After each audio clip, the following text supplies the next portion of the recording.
Dan Nabi kalau ibadah itu mesti milih yang paling gampang.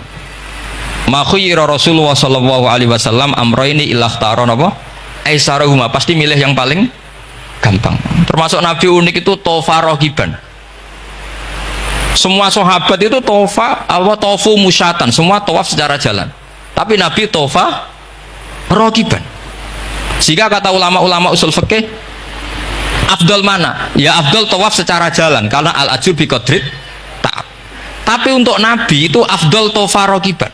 Kenapa? Karena Nabi adalah muallimul ummah, pengajar umat. Kalau Nabi tidak tawaf rokiban, maka orang akan bilang syarat sahnya tawaf harus jalan. Barokahnya Nabi naik unta, orang mengesahkan tawaf secara rokiban.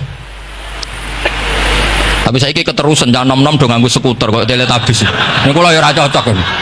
Oh ya nak sing sepo-sepo itu cara kalau berlebihan lah. Meskipun sah tapi kalau nganti risih, debuan terbenturan yang disai itu. Boyo itibak Nabi itu paling enggak ya kesamaan sepuhnya atau apa Nabi kan ini ndak, yang penting sah apa? Wah repot ya. Terus bukti berdua gini, kalau Nabi itu ingin ibadah itu paling ringan. Suatu saat setelah Fathu Mekah, Nabi kayak apa rindunya sama Ka'bah al-Musyarrafah itu, sama Al-Ka'bah al-Musyarrafah. Nabi saking rindunya minta sama Abu Tolhah al-Hajabi itu, minta Utsman bin Tolhah al-Hajabi, Utsman namanya itu, minta kunci terus masuk Ka'bah.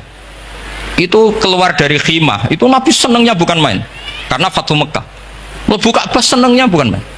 Tapi setelah keluar dari Ka'bah itu kelihatan hazinan, kelihatan susah, tersiksa. Ditanya sama Sayyidah Aisyah, kenapa engkau gelisah padahal tadi kelihatan senang?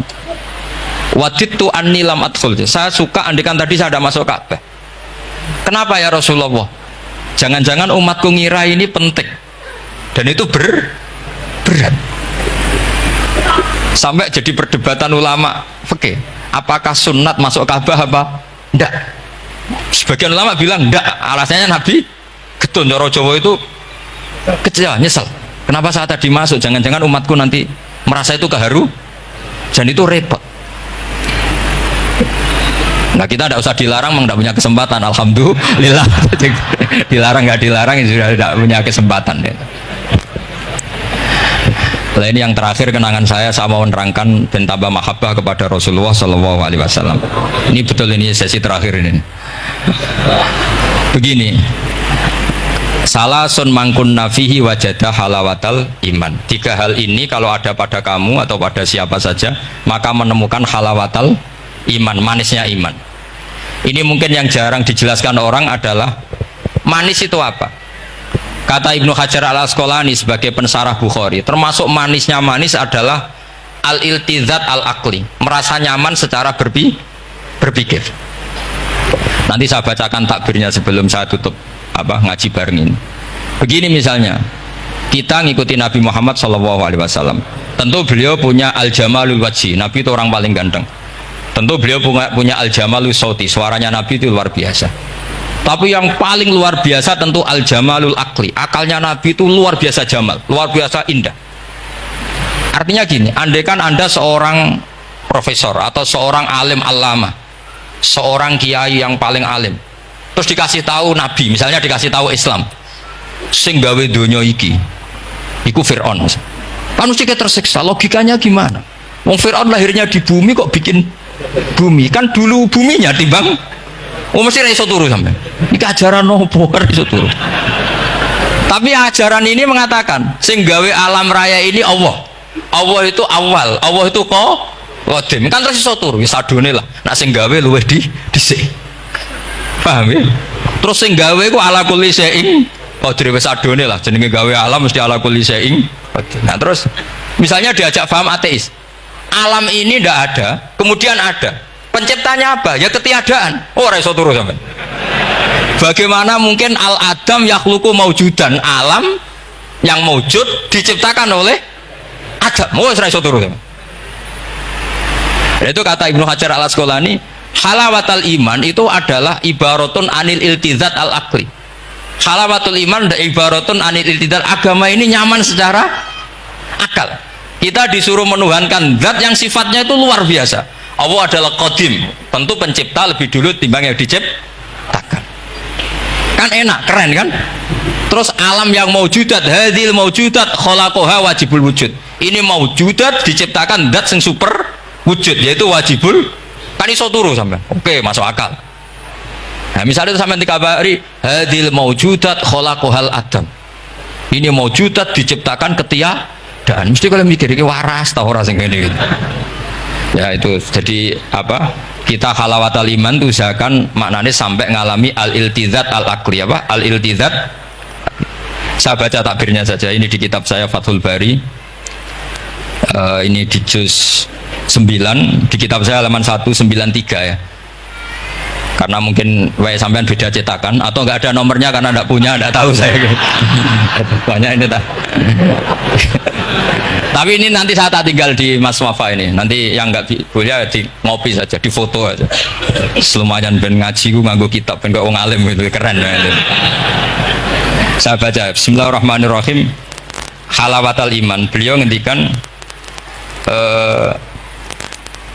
wa yaltaddu bidzalika iltizazan aqliyan. Jadi orang merasa nyaman secara iltizazan aqliyan, akalnya merasa nyaman. Idzil iltizat al aqliyu idrakuma huwa kamalun wa khairun min haitsu huwa kadzalik. Jadi beliau mencontohkan gini, kamu disuruh minum obat, beliau contohnya itu kamu disuruh minum obat. Tentu secara watak kamu tidak senang karena obat itu pahit. Tapi kamu merasa nyaman setelah sakit minum obat, merasa nyaman karena ada harapan sembuh. Jadi watak kamu tidak senang, lidah kamu tidak senang karena pahit, tapi akal kamu senang. Wah enak aja, bar disuntik, bar diinfus, bar minum obat. Berarti itu namanya iltizazan aklian. Akal kamu merasa apa? Nyaman karena telah melakukan sesuatu yang sesuai akal. Tak baca misalnya al murad bil hubbi huwa al hubbul aqli alladhi huwa itharu ma yaqtadi al aqlu salimu rujhana wa in kana ala khilafi hawan nafsi kal marid yu'afu ad-dawa bi tab'i fayanfaru anhu wa yamilu ilai bi muqtado aqli. Kayak kita sakit tentu dioperasi itu tidak senang, bayangno wedhus apa usus diwedel-edel kan enggak senang secara hawan nafsi, paham ya? Tapi secara akal karena kamu divonis usus buntu, senang mana setelah dioperasi sama sebelumnya? Lah senang dioperasi itu namanya al-iltizat al-aqli. Ini kata Ibnu Hajar al-Asqalani. Wal aqlu yaqtadi rujhana janibi dzalik. Nah, terus saya teruskan. Idzil iltizat al-aqliyu idrakuma huwa kamalun wa khairun min haitsu huwa.